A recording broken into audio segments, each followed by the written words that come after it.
Hello everyone welcome to PVS classes. ਅੱਜ ਇਸ lecture 'ਚ ਆਪਾਂ ਇੰਟੈਲੀਜੈਂਸ ਦੇ ਐਗਜ਼ਾਮ ਦੇ ਵਿੱਚ ਜੋ ਵੀ ਜੀਕੇ ਦੇ ਕੁਐਸਚਨਸ ਆਏ ਸੀ ਉਹਨਾਂ ਨੂੰ ਆਪਾਂ ਡਿਸਕਸ ਕਰਾਂਗੇ। ਤਾਂ ਇਹਦੇ 'ਚ ਆਪਾਂ 9 ਸਤੰਬਰ ਨੂੰ ਸ਼ਿਫਟ 2 ਦੇ ਇੰਟੈਲੀਜੈਂਸ ਐਗਜ਼ਾਮ ਵੀ ਜੀਕੇ ਕਵਰ ਕਰਾਂਗੇ।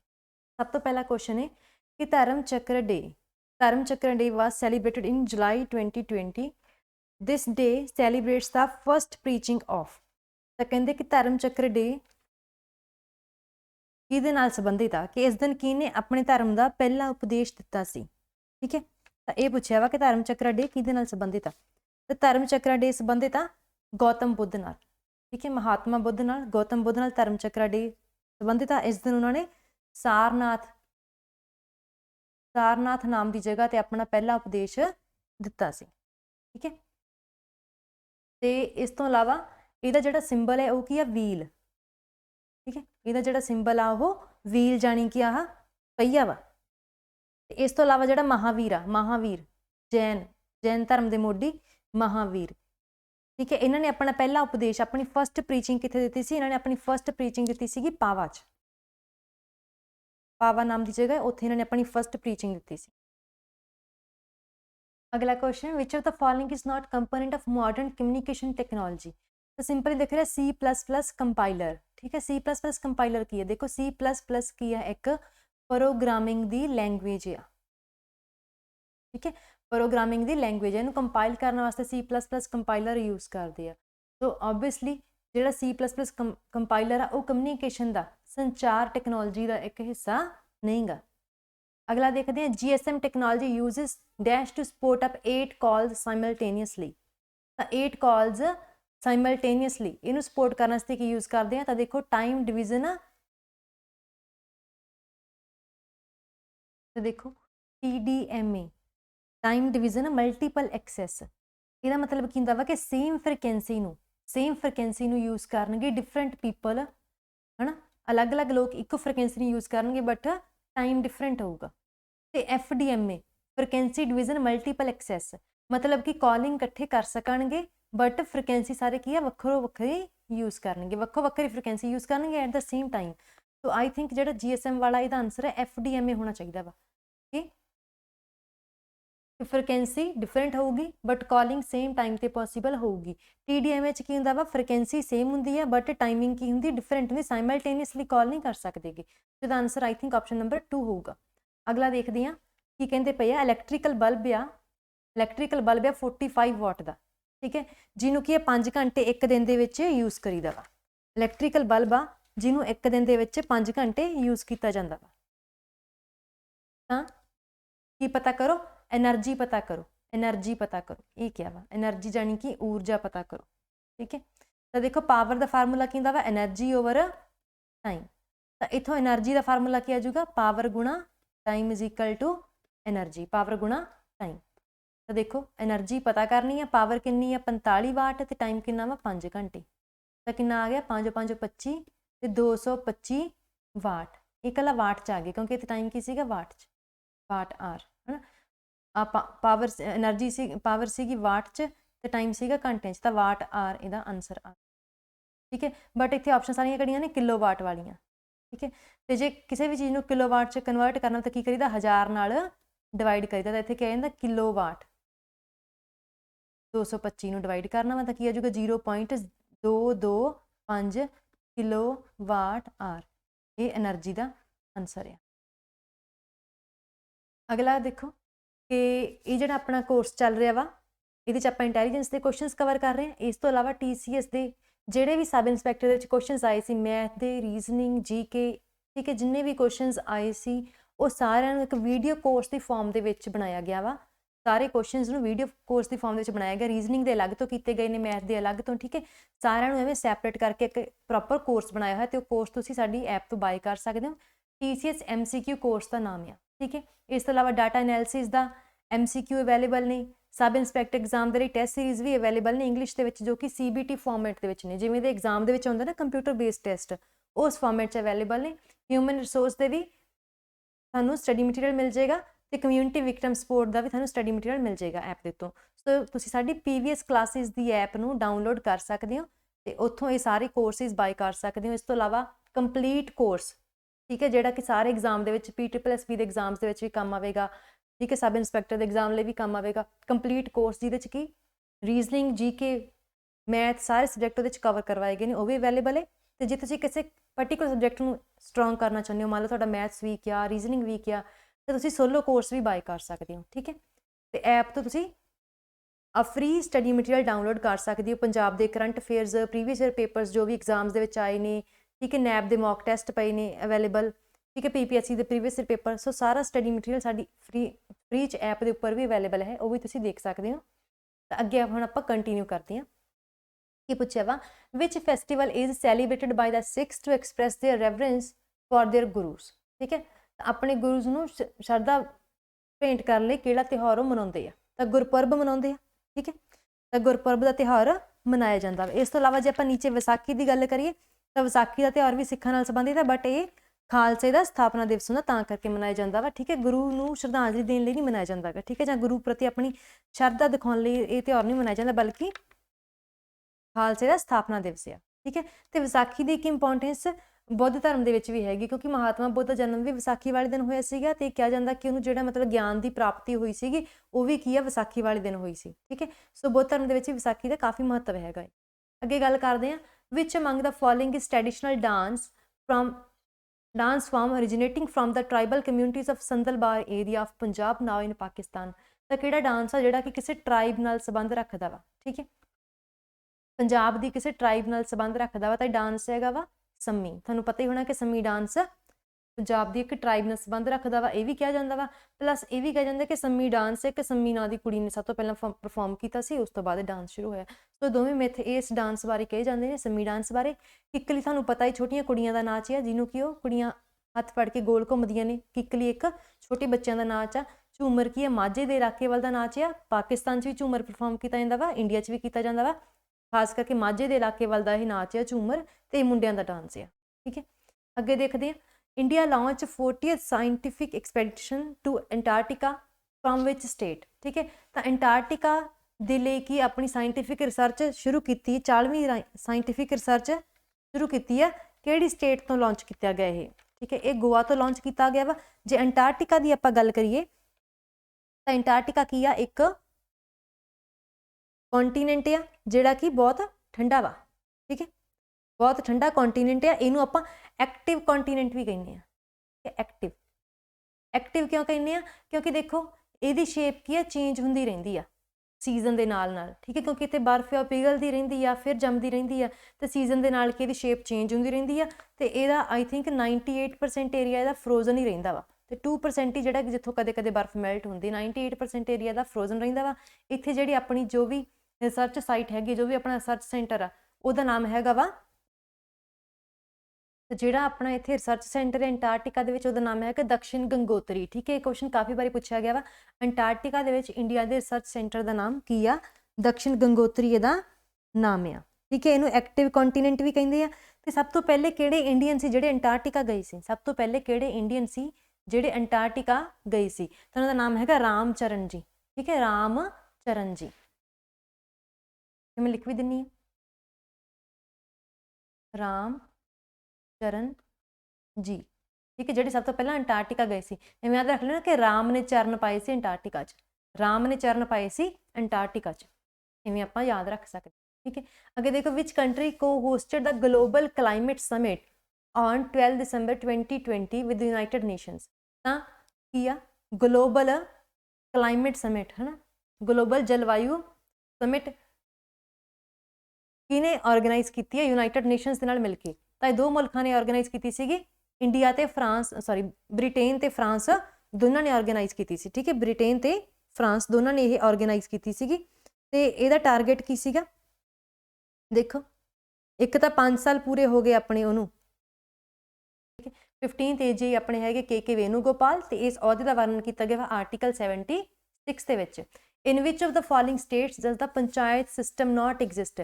ਕਿਹੜੀ ਜਿਹੜੀ ਸਟੇਟ ਆ ਜਿੱਥੇ ਪੰਚਾਇਤੀ ਰਾਜ ਨਹੀਂ ਗਾ? ਤਾਂ ਉਹ ਸਟੇਟ ਹੈਗੀ ਆ ਨਾਗਾਲੈਂਡ। ਠੀਕ ਹੈ, ਨਾਗਾਲੈਂਡ ਦੇ ਵਿੱਚ ਪੰਚਾਇਤੀ ਰਾਜ ਨਹੀਂ ਗਾ।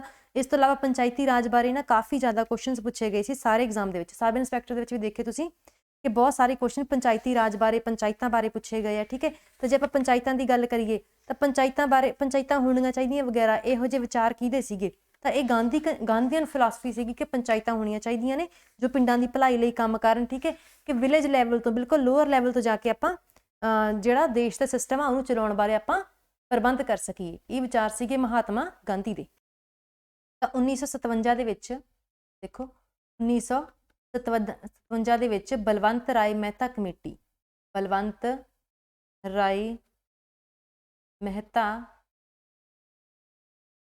ਕਮੇਟੀ ਇਹ ਕਾਹਦੇ ਬਾਰੇ ਬਣੀ ਸੀ? ਇਹ ਕਮੇਟੀ ਇਹ ਪੰਚਾਇਤੀ ਰਾਜ ਬਾਰੇ ਹੀ ਬਣੀ ਸੀ। ਇਹ ਕਮੇਟੀ ਦਾ ਕੰਮ ਕੀ ਸੀਗਾ? ਪੰਚਾਇਤਾਂ ਬਾਰੇ ਦੱਸਣਾ, ਕਾਨੂੰਨ ਬਣਾਉਣਾ। ਠੀਕ ਹੈ, ਉਹਦੇ ਬਾਰੇ ਆਪਦੀਆਂ ਸਿਫਾਰਸ਼ਾਂ ਦੇਣਾ। ਪੰਚਾਇਤੀ ਰਾਜ ਕੀ 3 ਟੀਅਰ ਸਿਸਟਮ ਆ। ਠੀਕ ਹੈ, 3 ਟੀਅਰ ਸਿਸਟਮ ਆ। ਤੇ ਫਸਟ ਪੰਚਾਇਤ ਕਿੱਥੇ ਬਣੀ ਸੀ? ਫਸਟ ਪੰਚਾਇਤ ਬਣੀ ਸੀਗੀ 1959 ਦੇ ਵਿੱਚ ਰਾਜਸਥਾਨ ਦੇ ਵਿੱਚ। ਠੀਕ ਹੈ, ਬੋਲ ਮੈਂ ਸਾਰਾ ਕੁਝ ਪੰਜਾਬੀ 'ਚ ਵੀ ਰਹੀ ਹਾਂ ਤਾਂ ਸੁਣ ਕੇ ਤੁਹਾਨੂੰ ਕਾਫੀ ਹੈਲਪ ਹੋ ਜੂਗੀ। ਤੇ ਸੈਕਿੰਡ ਪੰਚਾਇਤ ਕਿੱਥੇ ਬਣੀ ਸੀਗੀ? ਆਂਧਰਾ ਪ੍ਰਦੇਸ਼, AP ਆਂਧਰਾ ਪ੍ਰਦੇਸ਼ ਦੇ ਵਿੱਚ ਸੈਕਿੰਡ ਟਾਈਮ ਪੰਚਾਇਤ ਬਣੀ ਸੀ। ਠੀਕ ਹੈ, ਪਹਿਲੀ ਪੰਚਾਇਤ ਰਾਜਸਥਾਨ 'ਚ, ਦੂਸਰੀ ਆਂਧਰਾ ਪ੍ਰਦੇਸ਼ 'ਚ। ਤੇ ਨਾਗਾਲੈਂਡ ਦੇ ਵਿੱਚ ਪੰਚਾਇਤੀ ਰਾਜ ਸਿਸਟਮ ਐਗਜ਼ਿਸਟ ਨਹੀਂ ਕਰਦਾ ਗਾ। ਅੱਗੇ ਦੇਖਦੇ ਹਾਂ full form of NBFC, non banking financial companies. ਠੀਕ ਹੈ, ਇਹ ਹੈਗੀ NBFC ਦੀ ਫੁੱਲ ਫਾਰਮ। ਅੱਗੇ ਦੇਖੋ which of the following is the component to prescribe conditions for acquiring Indian citizenship. ਠੀਕ ਹੈ, ਤਾਂ ਇੰਡੀਅਨ ਸਿਟੀਜ਼ਨਸ਼ਿਪ ਦੇ ਲਈ ਲਾਅ ਕੌਣ ਬਣਾਉਂਦਾ ਵਾ? ਇੰਡੀਅਨ ਸਿਟੀਜ਼ਨਸ਼ਿਪ ਦੇ ਲਈ ਕੰਡੀਸ਼ਨਸ ਕੀ ਹੋਣਗੀਆਂ, ਕਾਨੂੰਨ ਕੀ ਹੋਣਗੇ, ਇਹਦੇ ਬਾਰੇ ਲਾਅ ਕੌਣ ਬਣਾਉਂਦਾ ਵਾ? ਤੇ ਇਹ ਗੱਲ ਤੁਹਾਨੂੰ ਪਤਾ ਹੀ, ਸਾਰੇ ਤਰ੍ਹਾਂ ਦੇ ਕਾਨੂੰਨ, ਸਿਰਫ ਇੰਡੀਅਨ ਸਿਟੀਜ਼ਨਸ਼ਿਪ ਦੀ ਗੱਲ ਨਹੀਂ ਹੋ ਰਹੀ, ਸਾਰੇ ਤਰ੍ਹਾਂ ਦੇ ਕਾਨੂੰਨ ਹੀ ਕੌਣ ਬਣਾਉਂਦਾ ਵਾ? ਪਾਰਲੀਮੈਂਟ ਬਣਾਉਂਦੀ ਹੈ। ਠੀਕ ਹੈ, ਪਾਰਲੀਮੈਂਟ ਕਿਹਨੂੰ ਕਹਿੰਦੇ ਆਪਾਂ? ਲੋਕ ਸਭਾ ਤੇ ਰਾਜ ਸਭਾ ਤੇ ਪ੍ਰੈਜ਼ੀਡੈਂਟ, ਤਿੰਨਾਂ ਨੂੰ ਮਿਲਾ ਕੇ ਹੀ ਪਾਰਲੀਮੈਂਟ ਕਿਹਾ ਜਾਂਦਾ ਵਾ। ਠੀਕ ਹੈ, ਲੋਕ ਸਭਾ, ਰਾਜ ਸਭਾ ਤੇ ਰਾਸ਼ਟਰਪਤੀ, ਤਿੰਨਾਂ ਨੂੰ ਮਿਲਾ ਕੇ ਪਾਰਲੀਮੈਂਟ ਕਿਹਾ ਜਾਂਦਾ ਵਾ। ਠੀਕ ਹੈ, ਤੇ ਸਿਟੀਜ਼ਨਸ਼ਿਪ ਬਾਰੇ ਲਾਅ ਕੌਣ ਬਣਾਉਂਦੀ ਆ? ਪਾਰਲੀਮੈਂਟ ਬਣਾਉਂਦੀ ਹੈ। ਜੇ ਹੁਣ ਆਪਾਂ ਲਾਜ਼ ਦੀ ਗੱਲ ਕਰੀਏ ਕਿ ਕਿਹੜੇ ਆਰਟੀਕਲ ਦੇ ਵਿੱਚ ਕੀ ਮੈਂਸ਼ਨ ਕੀਤਾ ਹੋਇਆ ਵਾ, ਤਾਂ 1 ਤੋਂ ਲੈ ਕੇ 3 ਦੇ ਵਿੱਚ ਕੀ ਹੈ? ਸਟੇਟ ਬਾਰੇ, ਯਾਨੀ ਕਿ ਆਪਣਾ ਮੁਲਕ ਦੀਆਂ ਬਾਉਂਡਰੀਜ਼ ਕਿਤੇ ਤੱਕ ਹੋਣਗੀਆਂ, ਕਿਹੜੇ ਕਿਹੜੇ ਸੂਬੇ ਹੋਣਗੇ, ਸੂਬਿਆਂ ਦੀਆਂ ਬਾਉਂਡਰੀਜ਼ ਚੇਂਜ ਕਰ ਸਕਦੇ ਵਗੈਰਾ, ਇਹੋ ਜਿਹੀਆਂ ਗੱਲਾਂ 1 ਤੋਂ ਲੈ ਕੇ 3 ਆਰਟੀਕਲ ਦੇ ਵਿੱਚ ਦੱਸੀਆਂ ਹੋਈਆਂ ਵਾ। ਠੀਕ ਆ, ਆਰਟੀਕਲ 4 ਤੋਂ 11 ਤੱਕ ਕਾਹਦੇ ਨਾਲ ਰਿਲੇਟਡ ਆ? ਸਿਟੀਜ਼ਨਸ਼ਿਪ ਨਾਲ। ਠੀਕ ਹੈ, ਇਹ ਇੰਪੋਰਟੈਂਟ ਚੀਜ਼ ਇੱਥੇ ਮੈਂ ਡਿਸਕਸ ਕਰਨੀ ਸੀਗੀ। 4 ਤੋਂ ਲੈ ਕੇ 11 ਤੱਕ ਸਿਟੀਜ਼ਨਸ਼ਿਪ ਨਾਲ, 1 ਤੋਂ ਲੈ ਕੇ 3 ਤੱਕ ਯੂਨੀਅਨ ਐਂਡ ਸਟੇਟਸ ਬਾਰੇ। ਠੀਕ ਹੈ, ਯੂਨੀਅਨ ਐਂਡ ਸਟੇਟਸ ਬਾਰੇ। ਤੇ ਅੱਗੇ 12 ਤੋਂ ਲੈ ਕੇ 35 ਤੱਕ ਇਹ 'ਚ ਕੀ ਆ? ਫੰਡਾਮੈਂਟਲ ਰਾਈਟਸ ਬਾਰੇ। ਫੰਡਾਮੈਂਟਲ ਰਾਈਟਸ ਬਾਰੇ 12 ਤੋਂ 35 ਤੱਕ, 4 ਤੋਂ 11 ਤੱਕ ਸਿਟੀਜ਼ਨਸ਼ਿਪ ਜਾਣੀ ਕਿ ਨਾਗਰਿਕਤਾ ਬਾਰੇ, 1 ਤੋਂ ਲੈ ਕੇ 3 ਤੱਕ ਯੂਨੀਅਨ ਤੇ ਸਟੇਟਸ ਬਾਰੇ। ਠੀਕ ਹੈ, ਤੇ ਪੁੱਛਿਆ ਸੀ ਨਾਗਰਿਕਤਾ ਬਾਰੇ ਕਾਨੂੰਨ ਕੌਣ ਬਣਾਉਂਦਾ ਵਾ? ਪਾਰਲੀਮੈਂਟ ਬਣਾਉਂਦੀ। ਸਾਰੇ ਕਾਸੇ ਬਾਰੇ ਕਾਨੂੰਨ ਕੌਣ ਆ? ਪਾਰਲੀਮੈਂਟ ਬਣਾਉਂਦੀ। First female vice president of US is, ਪਹਿਲੀ ਫੀਮੇਲ ਵਾਈਸ ਪ੍ਰੈਜ਼ੀਡੈਂਟ ਅਮਰੀਕਾ ਦੀ ਕੌਣ ਸੀ? Kamala Harris. A disease causing organism is called, disease causing organism ਨੂੰ ਆਪਾਂ ਕੀ ਕਹਿੰਦੇ ਆ?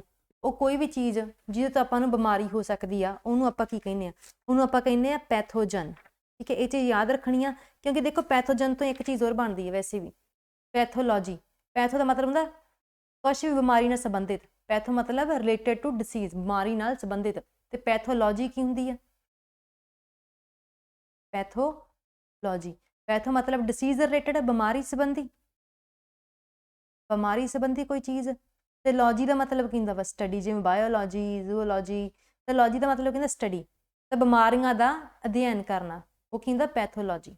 ਠੀਕ ਹੈ, ਡਿਸੀਜ਼ ਬਿਮਾਰੀ ਹੁੰਦਾ ਵਾ। ਲਿੰਫੋਸਾਈਟ ਕੀ ਹੁੰਦਾ ਵਾ? ਲਿੰਫੋਸਾਈਟ ਵਾਈਟ ਬਲੱਡ ਸੈੱਲ ਹੁੰਦੇ ਆ। ਤੇ ਇਨਫੈਕਸ਼ਨ ਤੁਹਾਨੂੰ ਪਤਾ ਹੀ ਹੈ ਕੀ ਹੁੰਦੀ ਹੈ। ਠੀਕ ਹੈ, ਲਿੰਫੋਸਾਈਟ ਹੁੰਦੇ white blood cells, is called ਲਿੰਫੋਸਾਈਟ।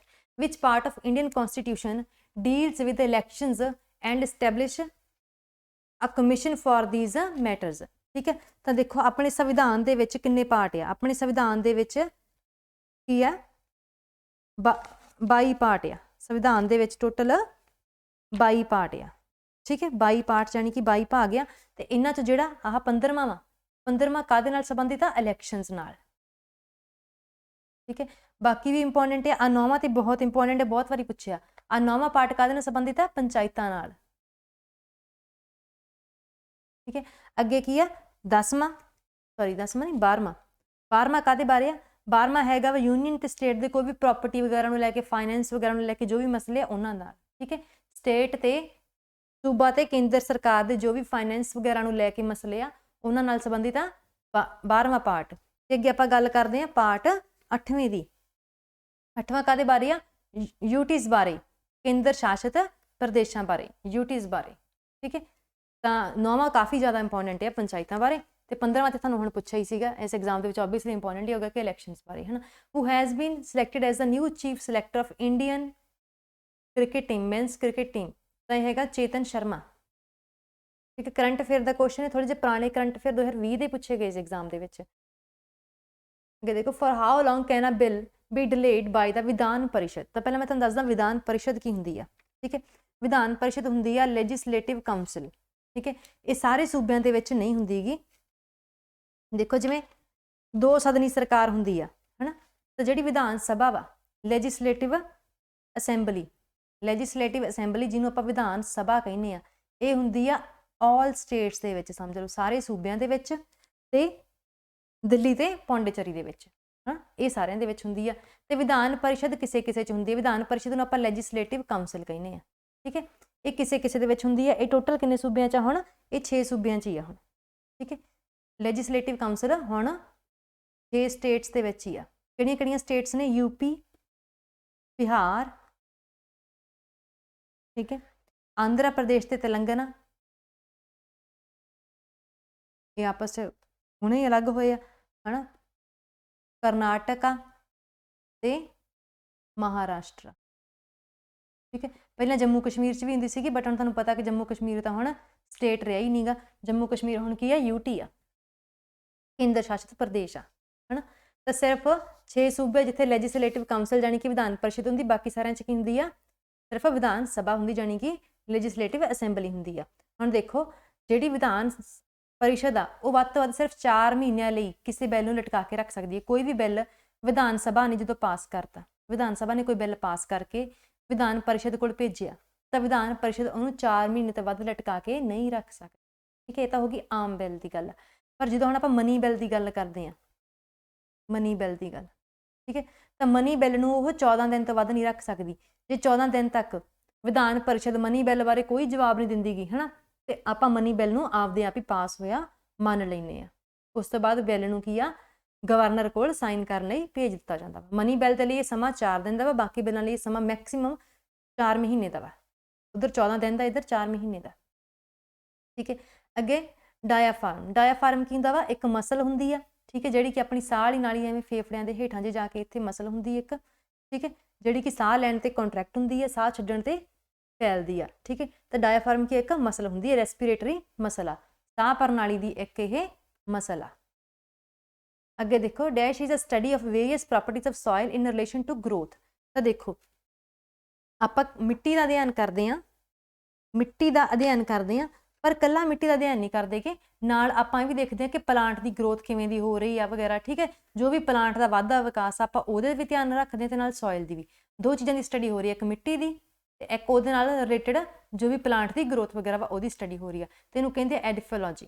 ठीक है, अगे जेडोलॉजी नाम का कोई स्टडी एग्जिस्ट नहीं करती गी। ठीक है, पैडोलॉजी की हुंदी, पैडोलॉजी हुंदी आ मिट्टी की फॉर्मेशन की स्टडी कि मिट्टी किवें बनी आ, स्टार्टिंग किवें चट्टानां सी, किवें चट्टानां खुरीआं वगैरह कुछ भी जो भी। ठीक है, तो ये आपां स्टडी करते हैं फॉर्मेशन ऑफ सॉइल की स्टडी आ। कल्ली सॉइल की स्टडी नहीं गी, फॉर्मेशन ऑफ सॉइल, मिट्टी की बनतर का अध्ययन करते हैं। क्रोपोलॉजी एग्जिस्ट नहीं करती गी, इहदी बजाय एक वर्ड हुंदा वा क्रैपोलॉजी, कैरपोलॉजी। आह वाला स्पैलिंग देखो, आ चीज़ एक एग्जिस्ट करती है। ठीक है, एक आदि स्टडी हुंदी है, ये हुंदी सीड्स एंड फ्रूट्स की स्टडी, सीड्स एंड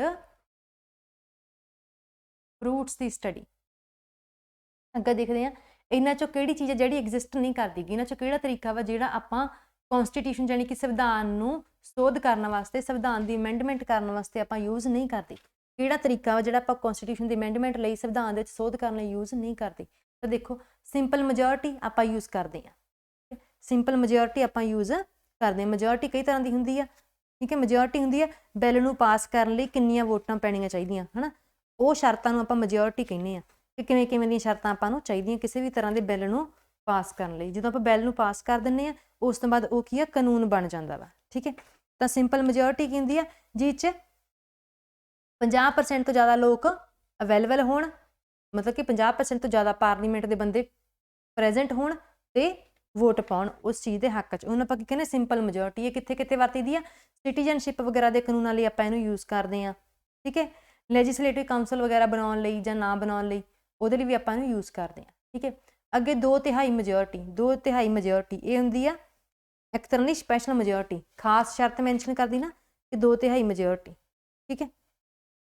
ਇਹ ਹੁੰਦੀ ਹੈ ਸਪੈਸ਼ਲ ਮੈਜੋਰਟੀ ਕਿ 2/3 ਤੋਂ ਵੱਧ ਲੋਕ ਮੌਜੂਦ ਵੀ ਹੋਣ ਤੇ ਉਹ ਉਹਦੇ ਹੱਕ 'ਚ ਵੋਟ ਵੀ ਪਾਉਣ। ਤਾਂ ਇਹਨੂੰ ਆਪਾਂ ਯੂਜ਼ ਕਰਦੇ ਹਾਂ ਕਿਹੜੇ ਕਿਹੜੇ ਕੰਮਾਂ ਲਈ, ਇਹਨੂੰ ਆਪਾਂ ਯੂਜ਼ ਕਰਦੇ ਹਾਂ ਫੰਡਾਮੈਂਟਲ ਰਾਈਟਸ ਲਈ, directive principles of state policy, ਰਾਜ ਦੇ ਨੀਤੀ ਨਿਰਦੇਸ਼ਕ ਸਿਧਾਂਤਾਂ ਦੇ ਸੰਬੰਧੀ ਕਾਨੂੰਨ ਬਣਾਉਣ ਲਈ, ਠੀਕ ਹੈ, ਮੌਲਿਕ ਅਧਿਕਾਰਾਂ ਸੰਬੰਧੀ ਕਾਨੂੰਨ ਬਣਾਉਣ ਲਈ, ਇਹਨਾਂ ਚੀਜ਼ਾਂ ਲਈ, ਹੈ ਨਾ। ਕੌਂਸਟੀਟਿਊਸ਼ਨ ਦੇ ਵਿੱਚ ਕਿਸੇ ਤਰ੍ਹਾਂ ਦੀ ਅਮੈਂਡਮੈਂਟ ਕਰਨ ਦੇ ਲਈ ਆਪਾਂ ਆਹ ਵਾਲੀ ਮੈਜੋਰਟੀ ਯੂਜ਼ ਕਰਦੇ। ਆ ਤੀਸਰਾ ਵਾ ਜੀ 'ਚ ਕੀ ਆ, ਅੱਧਿਓਂ ਵੱਧ ਸਟੇਟਸ ਉਹਦੇ ਹੱਕ 'ਚ ਵੋਟਾਂ ਪਾਉਣ। ਅੱਧਿਓਂ ਵੱਧ ਸਟੇਟ ਜਿੰਨੇ ਵੀ ਆਪਣੇ ਸੂਬੇ ਆ ਉਹਨਾਂ 'ਚੋਂ 50% ਸੂਬੇ, ਹਾਫ ਹੈ ਨਾ, ਸੂਬੇ ਉਹਦੇ ਹੱਕ 'ਚ ਵੋਟ ਪਾਉਣ।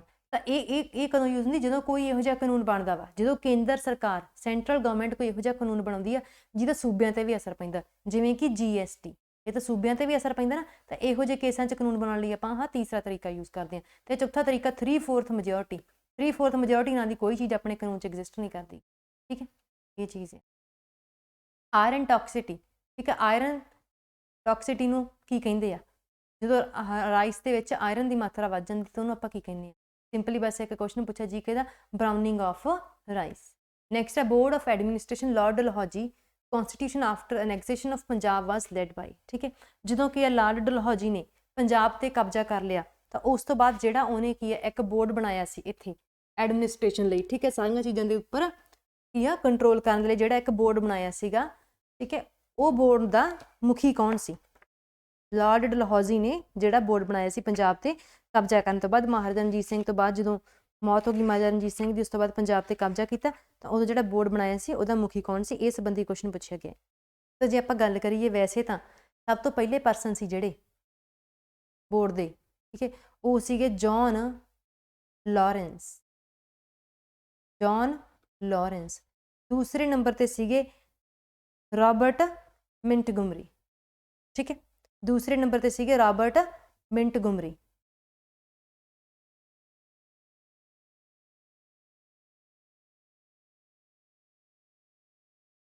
ਤੀਸਰੇ ਨੰਬਰ ਤੇ ਸੀਗੇ, ਜਦੋਂ ਰਾਬਰਟ ਮਿੰਟਗੁਮਰੀ ਨਹੀਂ ਸੀਗੇ ਉਸ ਤੋਂ ਬਾਅਦ ਕੌਣ ਸੀਗੇ, ਉਸ ਤੋਂ ਬਾਅਦ ਸੀਗੇ ਸਰ ਡੋਨਾਲਡ ਮੈਕਲਾਡ, ਠੀਕ ਹੈ।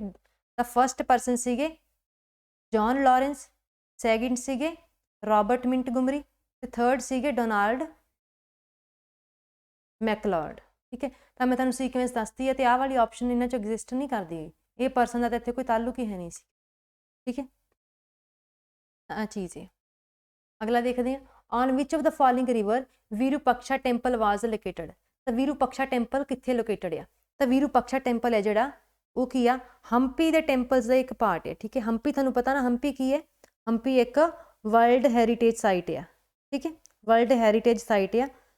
ਹੰਪੀ ਦੇ ਵਿੱਚ ਹੀ ਇਹ ਟੈਂਪਲ ਮੌਜੂਦ ਆ, ਵਿਰੂਪਕਸ਼ਾ ਟੈਂਪਲ, ਠੀਕ ਹੈ। ਜੇ ਆਪਾਂ ਹੋਰ ਗੱਲਾਂ ਕਰੀਏ ਵਿਰੂਪਕਸ਼ਾ ਟੈਂਪਲ ਕਿਹਦੇ ਨਾਲ ਸੰਬੰਧਿਤ ਆ, ਤਾਂ ਇਹ ਲਾਰਡ ਸ਼ਿਵਾ ਨਾਲ ਰਿਲੇਟਡ ਹੈ, ਸ਼ਿਵ ਜੀ ਨਾਲ ਰਿਲੇਟਡ ਟੈਂਪਲ ਆ ਇਹ, ਠੀਕ ਹੈ।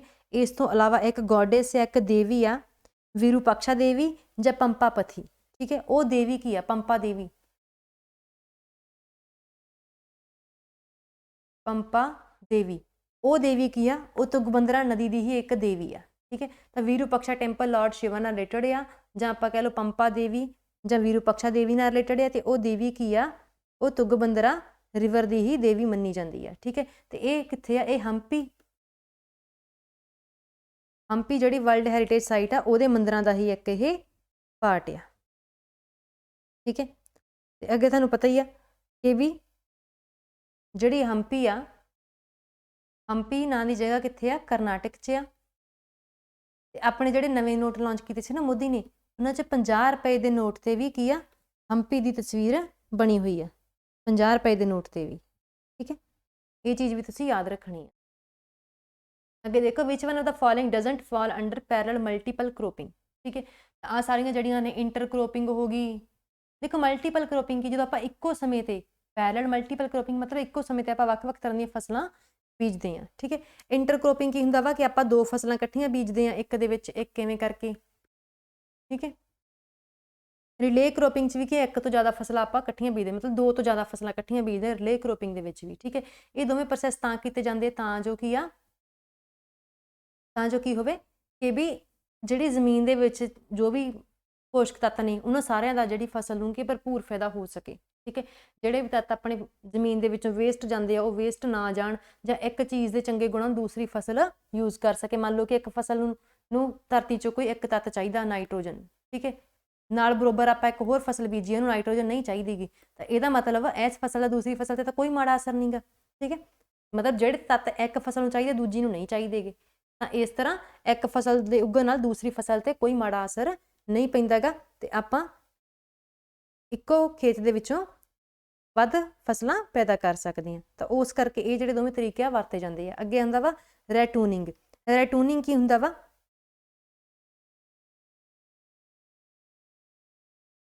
ਤਾਂ ਰੈਟੂਨਿੰਗ ਦੇ ਵਿੱਚ ਕੀ ਹੁੰਦਾ, ਯੂਜ਼ਲੀ ਗੰਨੇ ਦੀ, ਠੀਕ ਹੈ, ਅਤੇ ਕੇਲੇ ਦੀ, ਠੀਕ ਹੈ, ਬਨਾਨਾ ਅਤੇ ਸ਼ੂਗਰ ਕੇਨ, ਇਹਨਾਂ ਦੋਵਾਂ ਦੀ ਫਸਲ ਤੋਂ ਬਾਅਦ ਜਦੋਂ ਆਪਾਂ ਕੋਈ ਨਵੀਂ ਫਸਲ ਬੀਜਦੇ ਹਾਂ ਉਹਨੂੰ ਆਪਾਂ ਰੈਟੂਨਿੰਗ ਕਹਿੰਦੇ ਹਾਂ। ਠੀਕ ਹੈ, ਸ਼ੂਗਰ ਕੇਨ ਅਤੇ ਬਨਾਨਾ ਇਹਨਾਂ ਦੋਵਾਂ ਦੀ ਫਸਲਾਂ ਦੀ ਬੀਜਣ ਤੋਂ ਬਾਅਦ ਜਦੋਂ ਆਪਾਂ ਕੋਈ ਨਵੀਂ ਫਸਲ ਬੀਜਦੇ ਹਾਂ ਆਪਾਂ ਰੈਟੂਨਿੰਗ ਕਹਿੰਦੇ ਹਾਂ। ਇਹ 'ਚ ਆਪਾਂ ਇੱਕੋ ਟਾਈਮ 'ਤੇ ਅਲੱਗ-ਅਲੱਗ ਤਰ੍ਹਾਂ ਦੀਆਂ ਫਸਲਾਂ ਨਹੀਂ ਬੀਜਦੇ ਗੇ। ਮਿਕਸਡ ਕ੍ਰੋਪਿੰਗ 'ਚ ਵੀ ਆਪਾਂ ਇੱਕੋ ਟਾਈਮ 'ਤੇ ਅਲੱਗ-ਅਲੱਗ ਤਰ੍ਹਾਂ ਦੀਆਂ ਫਸਲਾਂ ਬੀਜਦੇ ਹਾਂ, ਬਟ ਰੈਟੂਨਿੰਗ ਦੇ ਵਿੱਚ ਐਵੇਂ ਨਹੀਂ ਹੁੰਦਾ। ਅੱਗੇ ਦੇਖੋ ਰਿਪੀਟਰ। ਰਿਪੀਟਰ ਦਾ ਕੰਮ ਕੀ ਹੁੰਦਾ, ਦੇਖੋ ਮੰਨ ਲਓ ਆਪਾਂ ਕਮਿਊਨੀਕੇਸ਼ਨ ਕਰਦੇ ਹਾਂ, ਆਪਣੇ ਸਿਗਨਲ, ਆਪਣੀ ਵੋਇਸ, ਆਪਣੀ ਕੋਈ ਵੀ ਵੋਇਸ ਵੀਡੀਓ ਮੈਸੇਜਸ ਵਗੈਰਾ ਜੋ ਵੀ ਪਹੁੰਚਦੇ ਇੱਕ ਸਿਗਨਲ ਦੀ ਫਾਰਮ ਦੇ ਵਿੱਚ ਜਾਂਦੇ। ਠੀਕ ਹੈ, ਜਿਵੇਂ ਜਿਵੇਂ ਸਿਗਨਲ ਟਰੈਵਲ ਕਰਦਾ ਵਾ, ਜਿਵੇਂ ਜਿਵੇਂ ਸਿਗਨਲ ਟਰੈਵਲ ਕਰਦਾ ਵਾ ਤਾਂ ਸਿਗਨਲ ਕੀ ਹੈ, ਵੀਕ ਹੁੰਦਾ ਜਾਂਦਾ ਵਾ, ਹੈ ਨਾ। ਜਿਵੇਂ ਆਪਾਂ ਨੋਰਮਲੀ ਵੀ ਦੇਖੀਏ, ਸਪੋਜ਼ ਦੈਟ ਆਪਾਂ 2 ਜਣੇ ਆਮੋ ਸਾਹਮਣੇ ਬੈਠੇ ਗੱਲ ਕਰ ਰਹੇ ਹਾਂ, ਤਾਂ ਜਦੋਂ ਆਪਾਂ ਦੂਰ ਆਵਾਜ਼ ਪਹੁੰਚਾਉਣੀ ਹੁੰਦੀ ਤਾਂ ਦੂਰ ਜਾ ਜਾ ਕੇ ਆਪਣੀ ਆਵਾਜ਼ ਹੌਲੀ ਹੌਲੀ ਕੀ ਆ, ਸਲੋ ਹੁੰਦੀ ਰਹਿੰਦੀ ਆ। ਕਿਉਂ ਸਲੋ ਹੁੰਦੀ ਆਪਣੀ ਆਵਾਜ਼, ਕਿਉਂਕਿ ਇੱਕ ਰੈਜ਼ਿਸਟੈਂਸ ਹੁੰਦੀ, ਚਾਹੇ ਉਹ ਹਵਾ ਦੀ ਰੈਜ਼ਿਸਟੈਂਸ ਲਾ ਲਓ, ਚਾਹੇ ਆਸੇ ਪਾਸੇ ਦੇ ਆਬਜੈਕਟਸ, ਬਿਲਡਿੰਗ, ਸਮਾਨ ਜੋ ਵੀ ਆ ਉਹਦੇ 'ਚ ਆਪਣੀ ਆਵਾਜ਼ ਟਕਰਾਉਂਦੀ ਅਤੇ ਉਹ ਵੀਕ ਹੁੰਦੀ ਜਾਂਦੀ ਆ। ਸੋ ਸਿਮਿਲਰਲੀ ਕੋਈ ਵੀ ਆਪਣਾ ਕੀ ਹੈ ਸਿਗਨਲ ਆ, ਠੀਕ ਹੈ, ਐਵੇਂ ਦਾ ਇਲੈਕਟ੍ਰੋਮੈਗਨੈਟਿਕ ਸਿਗਨਲ ਆ, ਕੋਈ ਵੀ ਆਪਣਾ ਫੋਨ ਕਾਲ ਵਾਲਾ ਦੂਸਰੇ ਤਰ੍ਹਾਂ ਦੇ, ਉਹ ਸਾਰੇ ਵੀ ਕਿਵੇਂ ਹੌਲੀ ਹੌਲੀ ਜਿਵੇਂ ਜਿਵੇਂ ਅੱਗੇ ਜਾਂਦੇ ਵੀਕ ਹੁੰਦੇ ਆ। ਤਾਂ ਜਿਹੜਾ ਰਿਪੀਟਰ ਹੁੰਦਾ ਵਾ, ਰਿਪੀਟਰ ਦਾ ਕੰਮ ਕੀ ਹੁੰਦਾ ਵਾ, ਜਿਹੜਾ ਰਿਪੀਟਰ ਆ ਉਹ ਇਸ ਵੀਕ ਸਿਗਨਲ ਨੂੰ ਕੈਚ ਕਰਦਾ ਵਾ। ਠੀਕ ਹੈ, ਵੀਕ ਸਿਗਨਲ ਨੂੰ ਕੈਚ ਕਰਦਾ ਵਾ। ਆਹ ਰਿਪੀਟਰ ਆ, ਉਹ ਕੀ ਹੈ, ਇੱਕ ਵੀਕ ਸਿਗਨਲ ਨੂੰ ਕੈਚ ਕਰਦਾ ਵਾ ਅਤੇ ਉਹਨੂੰ ਐਂਪਲੀਫਾਈ ਕਰਕੇ, ਉਹਨੂੰ ਸਟਰੋਂਗ ਕਰਕੇ ਅੱਗੇ ਫਿਰ ਰੀਸੈਂਡ ਕਰਦਾ। ਠੀਕ ਹੈ, ਤਾਂ ਐਂਪਲੀਫਿਕੇਸ਼ਨ ਦਾ ਕੰਮ ਕਰਦਾ ਰਿਪੀਟਰ, ਅਤੇ ਇਹਨੂੰ ਆਪਾਂ ਯੂਜ਼ ਕਿੱਥੇ ਕਰਦੇ ਹਾਂ, ਇਹਨੂੰ ਆਪਾਂ ਸੈਟੇਲਾਈਟ ਕਮਿਊਨੀਕੇਸ਼ਨ ਦੇ ਵਿੱਚ ਯੂਜ਼ ਕਰਦੇ ਹਾਂ। ਅੱਗੇ ਦੇਖੋ, ਇੰਡੀਅਨ ਆਰਮੀ ਨੇ ਇੱਕ ਮਿੰਟ ਕਮਿਊਨੀਕੇਸ਼ਨ ਸਿਸਟਮ ਲਾਂਚ ਕੀਤਾ ਵਾ, ਮਿੰਟ। ਠੀਕ ਹੈ, ਅਤੇ ਇਹ ਕਮਿਊਨੀਕੇਸ਼ਨ ਦੀ ਮਿੰਟ ਕਮਿਊਨੀਕੇਸ਼ਨ ਸਿਸਟਮ ਲਾਂਚ ਕੀਤਾ ਵਾ। ਆਪਾਂ ਇਹਦੀ ਫੁੱਲ ਫਾਰਮ ਦੱਸਣੀ ਆ। ਠੀਕ ਹੈ, ਇਹਦੀ ਫੁੱਲ ਫਾਰਮ ਕੀ ਆ, ਤਾਂ ਇਹਦੀ ਫੁੱਲ ਫਾਰਮ ਹੈਗੀ ਆ ਮੋਬਾਈਲ ਇੰਟੀਗ੍ਰੇਟਡ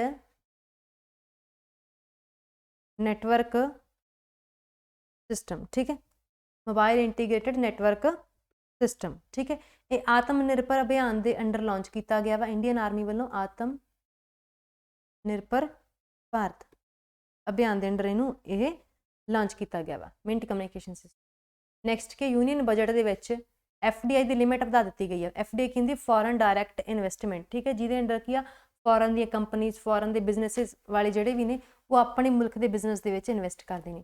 ਤਾਂ ਇੰਸ਼ੋਰੈਂਸ ਦੀ ਫੀਲਡ ਦੇ ਵਿੱਚ FDI ਦੀ ਲਿਮਿਟ ਕਹਿੰਦੇ ਕਿੰਨੀ ਕਰਤੀ ਆ, ਤਾਂ ਪਹਿਲਾਂ ਇਹ ਲਿਮਿਟ 49% ਹੁੰਦੀ ਸੀਗੀ ਪਹਿਲਾਂ, ਅਤੇ ਹੁਣ ਵਧਾ ਕੇ 74% ਕਰਤੀ ਹੈ। ਠੀਕ ਹੈ, ਇੰਸ਼ੋਰੈਂਸ ਦੀ ਫੀਲਡ ਦੇ ਵਿੱਚ FDI ਦੀ ਲਿਮਿਟ, ਫੋਰਨ ਡਾਇਰੈਕਟ ਇਨਵੈਸਟਮੈਂਟ ਦੀ ਲਿਮਿਟ ਵਧਾ ਕੇ 49 ਤੋਂ 74% ਕਰ ਦਿੱਤੀ ਹੈ। ਅੱਗੇ ਦੇਖੋ, the member of panchayat samiti can remove a chairperson by voting if they get a dash support by majority. ਠੀਕ ਹੈ, ਤਾਂ ਪਹਿਲਾਂ ਤਾਂ ਆਪਾਂ ਦੇਖਦੇ ਪੰਚਾਇਤ ਸਮਿਤੀ ਹੁੰਦੀ ਕੀ ਆ। ਪੰਚਾਇਤ ਸਮਿਤੀ ਕੀ ਹੁੰਦੀ ਹੈ, ਬਲਾਕ ਲੈਵਲ 'ਤੇ ਬਣੀ ਹੁੰਦੀ ਆ, ਬਲਾਕ ਲੈਵਲ 'ਤੇ ਬਣੀ ਹੁੰਦੀ ਆ। ਕੋਈ ਵੀ ਬਲਾਕ ਆ ਉਹਦੇ ਅੰਡਰ ਜਿਹੜਾ ਏਰੀਆ, ਜਿਹੜੇ ਵੀ ਪਿੰਡ ਆਉਂਦੇ ਆ, ਠੀਕ ਹੈ, ਉਹਨਾਂ ਪਿੰਡਾਂ ਦੀਆਂ ਪੰਚਾਇਤਾਂ ਨੇ ਰਲ ਕੇ ਕੀ ਆ, ਪੰਚਾਇਤ ਸਮਿਤੀ ਦੇ ਮੈਂਬਰਾਂ ਦੀ ਚੋਣ ਕੀਤੀ ਹੁੰਦੀ ਹੈ। ਇਹਦੇ 'ਚ ਇੱਕ ਚੇਅਰਮੈਨ ਹੁੰਦਾ ਵਾ, ਠੀਕ ਹੈ, ਅਤੇ ਇੱਕ ਵਾਈਸ ਚੇਅਰਮੈਨ ਹੁੰਦਾ ਵਾ, ਜਿਹੜੇ ਕਿ 5 ਸਾਲ ਦੇ ਲਈ ਚੁਣੇ ਗਏ ਹੁੰਦੇ ਆ। ਬਲਾਕ ਲੈਵਲ 'ਤੇ ਬਣੀ ਹੁੰਦੀ ਚੇਅਰਮੈਨ ਅਤੇ ਵਾਈਸ ਚੇਅਰਮੈਨ, ਜਿਹੜੇ ਕਿ 5 ਸਾਲ ਦੇ ਲਈ ਚੁਣੇ ਹੁੰਦੇ ਆ। ਠੀਕ ਹੈ, ਇਹਨਾਂ ਨੂੰ ਹੁਣ ਹਟਾਉਣ ਲਈ, ਇਹਨਾਂ 'ਚੋਂ ਚੇਅਰਪਰਸਨ ਆ ਜਾਂ ਚੇਅਰਮੈਨ ਆ, ਇਹਨੂੰ ਇਹਦੇ ਅਹੁਦੇ ਤੋਂ ਹਟਾਉਣ ਲਈ ਵੀ ਵੋਟਿੰਗ ਹੀ ਕੀਤੀ ਜਾਂਦੀ ਆ, ਅਤੇ ਉਹ 2/3 ਲੋਕਾਂ ਵੱਲੋਂ ਉਹ ਵੋਟਿੰਗ ਹੋਣੀ ਚਾਹੀਦੀ ਹੈ ਕਿ ਵੀ ਹਾਂਜੀ ਇਸ ਬੰਦੇ ਨੂੰ ਹਟਾਇਆ ਜਾਵੇ। 2/3 ਵੋਟਿੰਗ ਇਸ ਪੱਖ 'ਚ ਹੋਵੇ ਕਿ ਇਸ ਬੰਦੇ ਨੂੰ ਇਸ ਅਹੁਦੇ ਤੋਂ ਹਟਾਇਆ ਜਾਵੇ, ਤਾਂ ਹੀ ਉਸ ਪਰਸਨ ਨੂੰ ਇਸ ਅਹੁਦੇ ਤੋਂ ਹਟਾਇਆ ਜਾ ਸਕਦਾ ਹੁੰਦਾ। ठीक है। अगे देखो, right move freely through out the territory of India, ठीक है। तो आज़ादी नाल देश के किसी भी हिस्से आउण जाण की आज़ादी का कानून, ठीक है, ये किहड़े आर्टिकल दे विच मैंशन किया गया वा? देश के मुल्क के किसी भी हिस्से दे विच फ्रीली मूव करन दा कानून किहड़े आर्टिकल च मैंशन है? तो हैगा आर्टिकल 90। ये आपां नूं किहड़ी फ्रीडम मिलती है? स्पीच की फ्रीडम, असैंबली जानी कि इकट्ठे होने की फ्रीडम, यूनीयन बनाने की फ्रीडम, ठीक है, मुल्क के किसी भी हिस्से जाके रहन की ते व्यापार करने की फ्रीडम, मूवमेंट की, ठीक है, किसी भी जाके रहन की ते व्यापार करने की फ्रीडम। ये सारा कुछ आपां नूं कित्थे मिलदा? आर्टिकल 19 के अंडर, ठीक है। बाकी आर्टिकल भी इंपॉर्टेंट ने, वो भी आपां कर लैंदे आ। आर्टिकल 18 ये च की अबॉयलेशन ऑफ टाइटल्स, अबॉयलेशन ऑफ टाइटल्स यानी कि उपाधियां का अंत। ये की हुंदा हुण? जिवें देखो अंग्रेज़ों के समय किसी सर की उपाधि दी जाती सी, पता ना सर की उपाधि दी रविंद्र नाथ टैगोर नूं, ठीक है। एवें उपाधियां वगैरह दित्तियां सी, किसी बंदे नूं कोई स्पैशल टाइटल दिता जाता सी, जिवें लॉर्ड, कुछ भी लॉर्ड आपां नाम पढ़ के हटे, लॉर्ड डलहौजी, लॉर्ड मैकलॉड, कुछ भी एवें है ना। तो उपाधियां दित्तियां जांदियां सी। तो इंडिया च इवें कोई भी उपाधियां नहीं दित्तियां जाणगियां, ठीक है। सिर्फ वो उपाधियां दित्तियां जाणगियां जिवें कोई बंदे ने डॉक्टरी कीती उहदा नाम अगे डॉक्टर लग जांदा, किसी बंदे ने इंजीनियरिंग की तो नाम अगे इंजीनियर लग जांदा, किसी बंदे ने PhD की तो नाम अगे भी डॉक्टर लग जांदा। तो ये उपाधियां दित्तियां जांदियां है ना। किसी नूं आपां पद्म श्री अवार्ड दिंदे आ, तो उहनूं पद्म श्री की उपाधि मिल गई है, बट ये उपाधियां मिलण नाल बंदे नूं कोई स्पैशल राइट नहीं मिलती कि हुण बंदे ने जी PhD कर ली है जां बंदे ने इंजीनियरिंग कर ली, उहनूं स्पैशल हो गया, बाकियां नाल वखरा हो गया, उहनूं कोई वखरे कानून मिलणगे, उहनूं कोई वखरियां सहूलतां मिलणगीਆਂ, जां किसी नूं पद्म श्री भारत भूषण कोई अवार्ड मिलिਆ तो उहनूं कोई वखरा ट्रीटमेंट मिलूगा, है ना। तो इहो जिहा कुछ नहीं होऊगा। तो उवें उपाधियां का अंत किया गया वा कि वो सिर्फ मान सम्मान हुंदे आ, ठीक है। तो मान सम्मान दिते जाते हैं बट कोई उपाधि नहीं दी जाती, कोई स्पैशल राइट्स नहीं दिते जाते। अगे आर्टिकल 21A, आर्टिकल 21 ए कादे बारे? ये भी काफ़ी इंपॉर्टेंट है। ये च की है राइट टू एजुकेशन, ठीक है, राइट टू एजुकेशन, ये भी काफ़ी बारी पूछा गया। ये च की है सिक्ख्या का अधिकार दिता गया 6 ਤੋਂ 14 साल के बच्चों ਲਈ, 6 ਤੋਂ 14 साल के बच्चों के लिए यह मुफ्त ते लाजमी सिक्ख्या, ठीक है, का कानून दिता गया वा, जिहदे अंडर हुण पता ना कि बच्चों को पढ़ाना जरूरी, 8वीं तक फेल नहीं करते, कि हर बच्चे को पढ़ने का हक हो 6 ਤੋਂ 14 साल की उम्र तक, ठीक है। अगे आर्टिकल 24, ये कादे बारे आ? ये चाइल्ड लेबर बारे आ, ठीक है, वैसे भी इंपॉर्टेंट ही हो गया। चाइल्ड लेबर बारे आर्टिकल 24। अगे देखो, who became the first Indian origin fighter to win MMA title in May 2021? तो केड़ा इंडियन आ जिन्हें कि MM दे विच की आ पहली बारी विनर बनया वा? इस परसन का नाम हैगा वा अर्जुन भुल्लर, ये कनेडा तो ने, ठीक है, ये कनेडियन आ, ते इन्हां ने की कीता वा?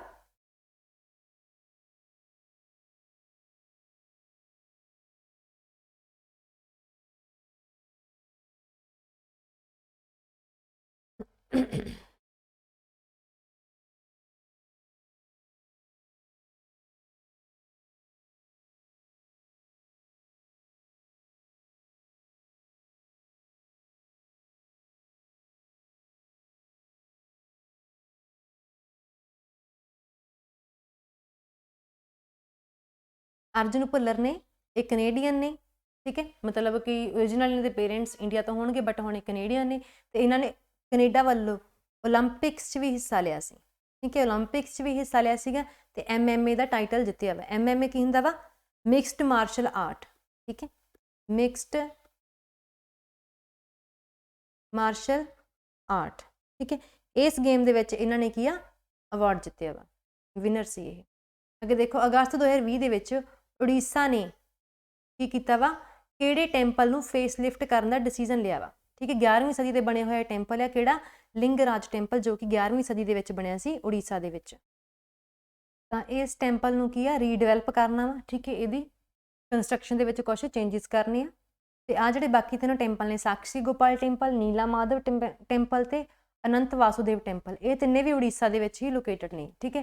तो कई बार वैसे ही पूछ लेंगे कि दसो जी लिंगराज टैंपल कित्थे, तो आपां आंसर करांगे उड़ीसा दे विच, 11वीं सदी दे विच बनिया सी। अगे नैक्सट देखो, as per the government of Punjab department of planning what % of area state of Punjab is classified as urban? तो किन्ने एरिए नूं अर्बन जानी कि शहरी घोषित किया गया वा? अर्बन जानी कि शहरी एरिया घोषित किया गया वा किन्ने नूं, ठीक है।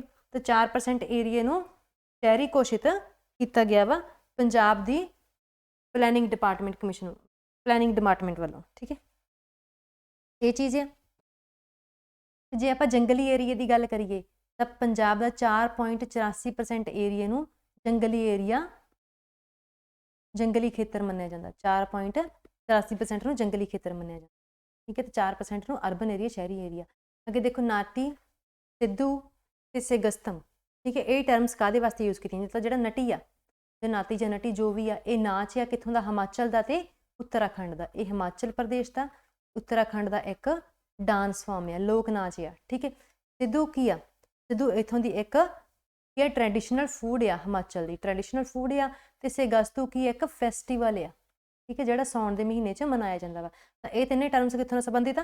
ਹਿਮਾਚਲ ਪ੍ਰਦੇਸ਼ ਨਾਲ ਸੰਬੰਧਿਤ ਹੈ ਇਹ ਤਿੰਨੋਂ ਟਰਮਸ, ਹਿਮਾਚਲ ਪ੍ਰਦੇਸ਼ ਨਾਲ।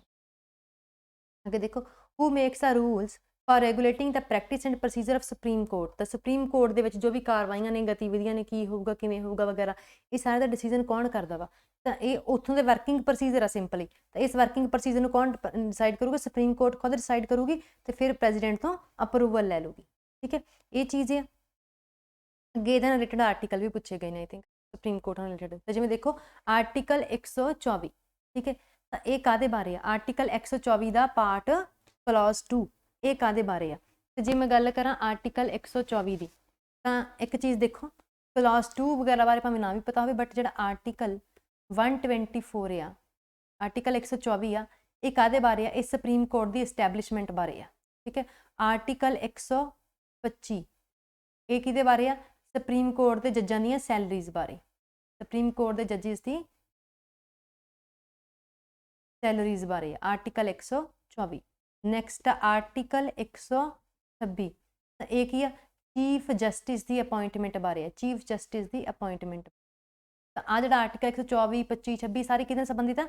ਸੁਪਰੀਮ ਕੋਰਟ ਨਾਲ ਸੰਬੰਧਿਤ ਆ। ਜੇ ਤੁਹਾਨੂੰ ਆਰਟੀਕਲ 2 ਬਾਰੇ ਭਾਵੇਂ ਨਾ ਵੀ ਪਤਾ ਹੋਵੇ, ਸਿੱਧਾ ਅੱਜ ਤੁਸੀਂ 3-4 ਇੰਪੋਰਟੈਂਟ ਆਰਟੀਕਲ ਪਤਾ ਹੋਣ, ਕਲੌਜ਼ 2 ਬਾਰੇ ਭਾਵੇਂ ਨਾ ਵੀ ਪਤਾ ਹੋਵੇ ਤਾਂ ਵੀ ਟਿਕ ਲਗਾਉਂਗੇ ਕਿ ਜੱਜੀ ਸਾਹਿਬ ਸੁਪਰੀਮ ਕੋਰਟ ਬਾਰੇ ਆਰਟੀਕਲ 124, ਠੀਕ ਹੈ।